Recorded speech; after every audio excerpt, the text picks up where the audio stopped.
And honestly, this is why I had to stop hanging out with some certain people. Because I started realizing you catch what you're close to.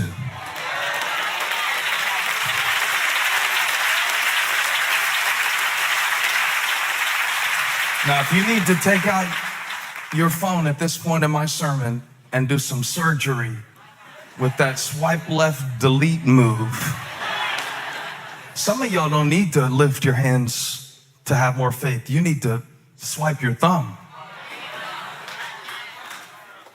Because it is your contacts.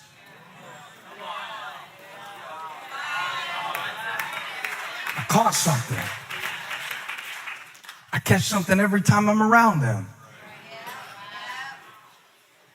Every time I scroll. I noticed this the other day. I get in a certain mood and I can't figure out, how was I so happy 3 minutes ago? And now, have you ever had it switch that quick? Yeah. So I started studying and I realized that before I caught a feeling, I caught a thought. Now, sometimes that thought is just me going through my feed and I will see something that won't register. Now, here's what I noticed. You don't feel it while you're scrolling.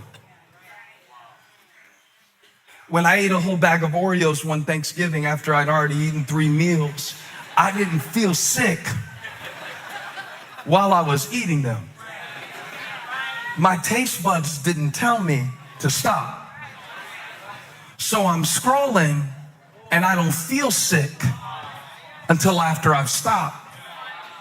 What I realized about myself, and maybe you're more spiritually mature than me and you can find a church where the pastor is whole, healthy, and doesn't have these issues.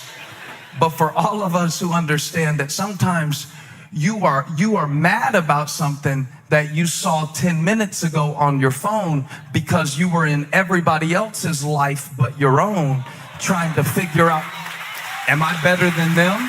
Are they better than me? And so what happened while I was scrolling, I saw them on vacation and I know they're in debt. So I caught a thought of judgment. Why should they be on vacation when I know they're in debt? And now I feel sick 10 minutes later because of the thought that I caught while I scrolled through somebody else's situation that has nothing to do with my responsibility. Y'all gonna help me with this, or am I gonna? So what happened to me was I caught a thought of offense and then I reaped an attitude of frustration. I got offended the other day because I saw God blessing somebody that he wasn't supposed to bless. Did you ever watch God just do something awesome for the wrong person? He didn't consult you. And so I found myself feeling insecure.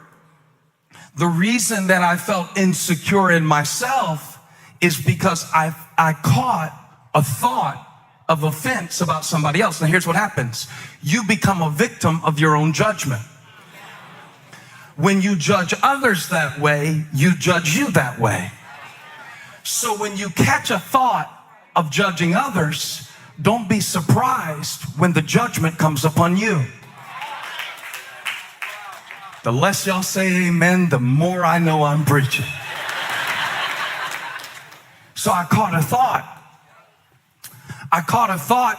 And I realized that the thought that I hold on to, the thought that like you can catch a wave, you could catch a football for the game-winning touchdown like Graham Furtick did yesterday, just this very yesterday. But I never knew I could catch a thought. I knew you could catch a case. I had some relatives that did it. I knew you could catch a cold, but I found out you could catch a thought.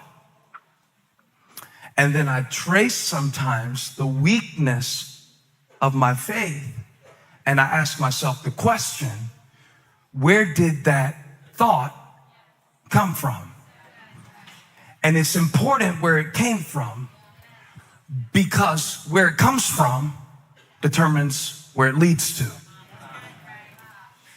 My issue is that when I say I hear from God, I don't hear him out loud. God bless you if you do. I've never heard the audible voice of God, ever. I mean, he speaks through my wife all the time. But other than that exception, I've never heard the audible voice of God. If you have, I'm not mad at you. Unless you start trying to use it to manipulate people by making up stuff that God told you, because God has three-way calling and he can tell us both. So don't tell me God spoke to you something that I'm not in agreement with and try to get me to do something you want to do by saying God told you to. Especially if you say God told you to quit your job because you're just tired of dealing with frustrating people. I don't know if that's God or if you're just tired, need to get some sleep and have better attitude when you show up. I've never heard from God out loud. So,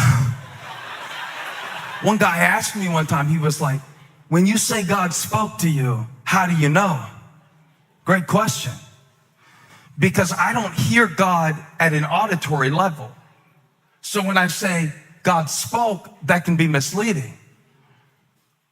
You know, when Peter said, Jesus spoke to me, it was literal. Jesus was a person. He spoke to me. I was fishing one night. I hadn't caught anything. I was frustrated. And Jesus said, let down your nets in the deep for a catch. And Peter would say, at first, I was frustrated because I thought, you're a carpenter. I'm a fisherman. You do your job, I'll do mine. You wanted my boat to preach from. I didn't know you were going to try to drive it. But watch this. Because you say so, I will let down the nets. Now, when he let down the nets, he caught a great number of fish. But God was showing me that before he caught the fish, he caught a...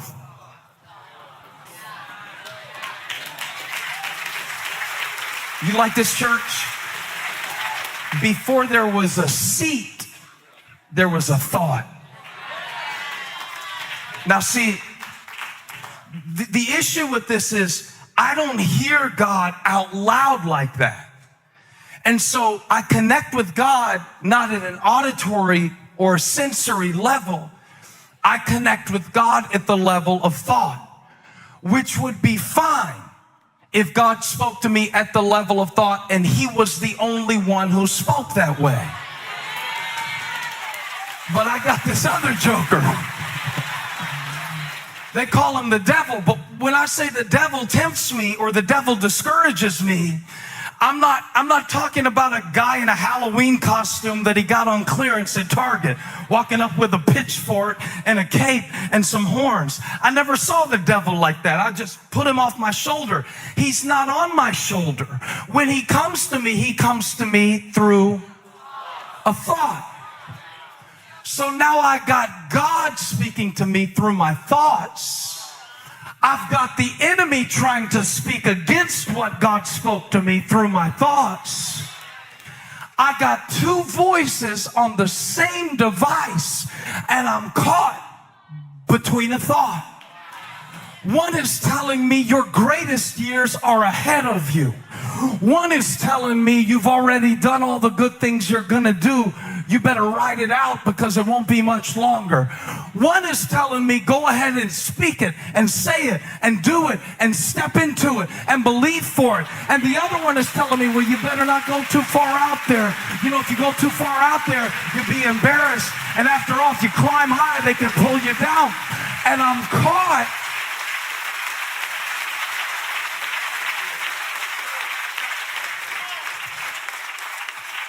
Between Caleb, Buchanan, and the other spies, I'm caught. Caught. Got a thought. I got caught. I got caught by a thought.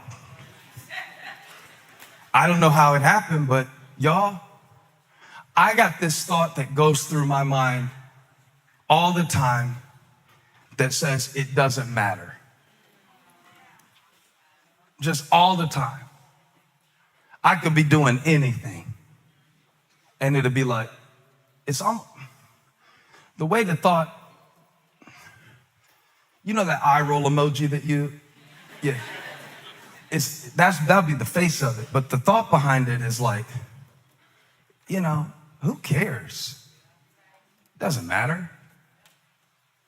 You ever had that thought catch you trying to do something? Raise your hand again if you've ever had that thought. Why'd y'all raise y'all's hand so much higher the second time I asked her?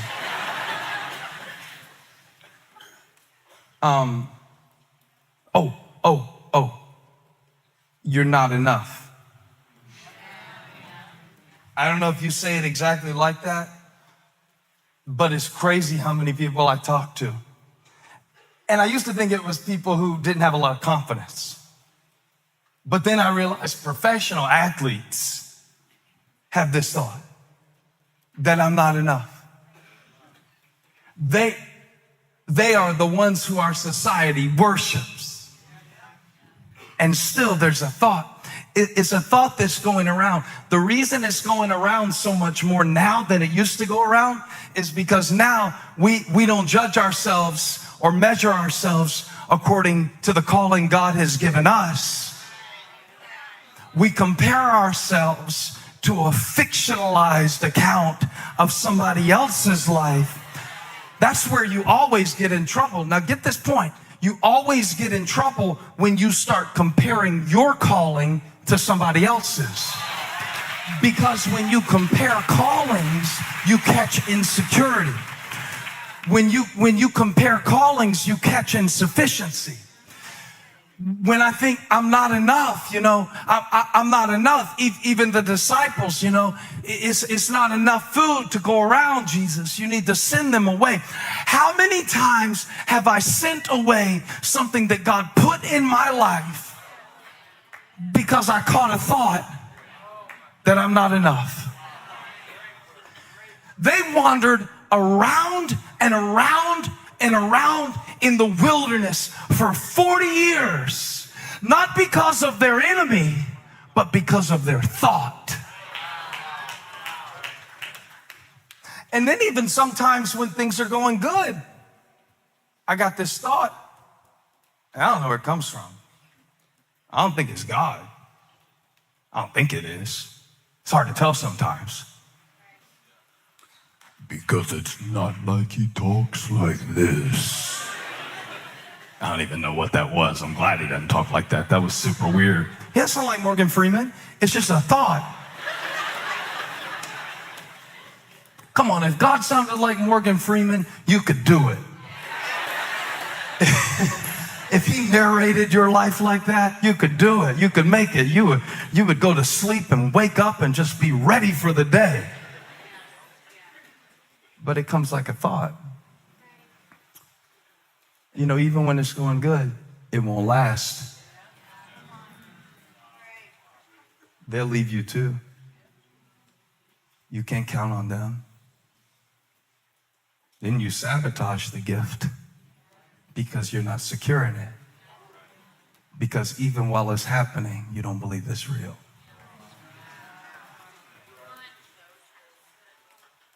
This is my thoughts. I don't know where I caught them. I had a good mom, a good dad. I mean, they weren't perfect, don't get me wrong. I wish I could trace it back to just one traumatic event. I think that would be easier. Not enough. Yeah. Where'd that thought come from? I'm not sure where it comes from, but I know where it takes me. And when I look back on the seasons of my life that I was so deep in depression, yeah. And I know the Bible verses. Yeah, I know them better than you. Let's have a quoting contest. Rejoice in the Lord always. I will say it again, rejoice. See my hand motions? I know the verse. Rejoice in the Lord always. And then Paul says, I will say it again, rejoice. Well, you can say it as many times as you want to, Paul. I'm sad right now, and I can't find my way out. And so now I'm fighting on the level of my feelings. But watch this. Before it became a feeling,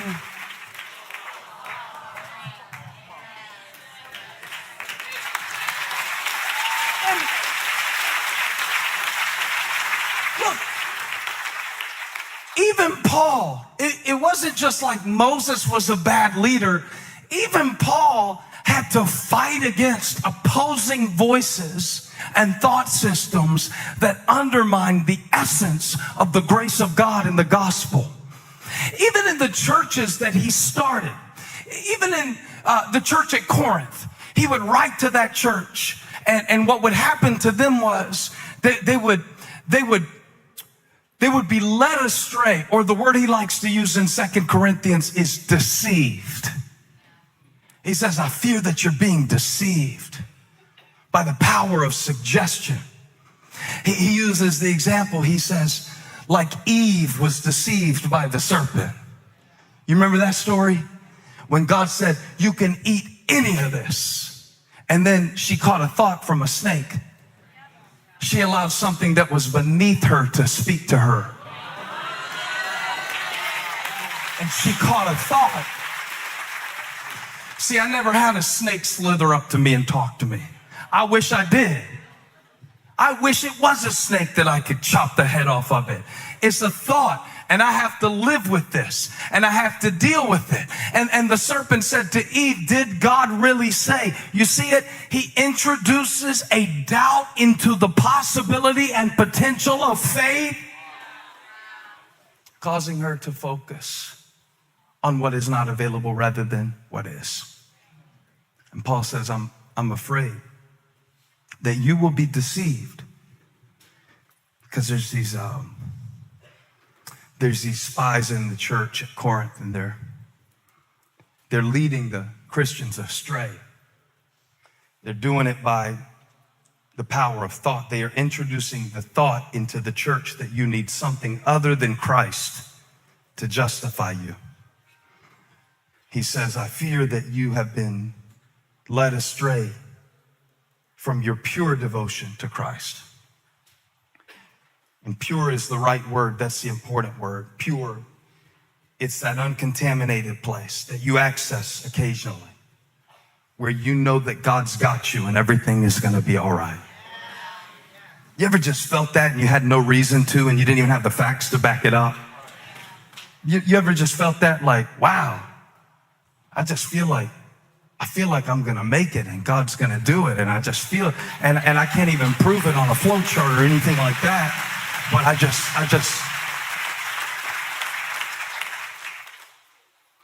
what happens is the enemy deceives you. He can't take what God gave you. You know that, right? I need to make sure you know that. He can't take what God gave you. But if he can get you to catch a thought that opposes it, he can keep you so weak that you will not walk into it. Hey, thank you for watching. Make sure you subscribe to this channel so you don't miss a single video or live stream.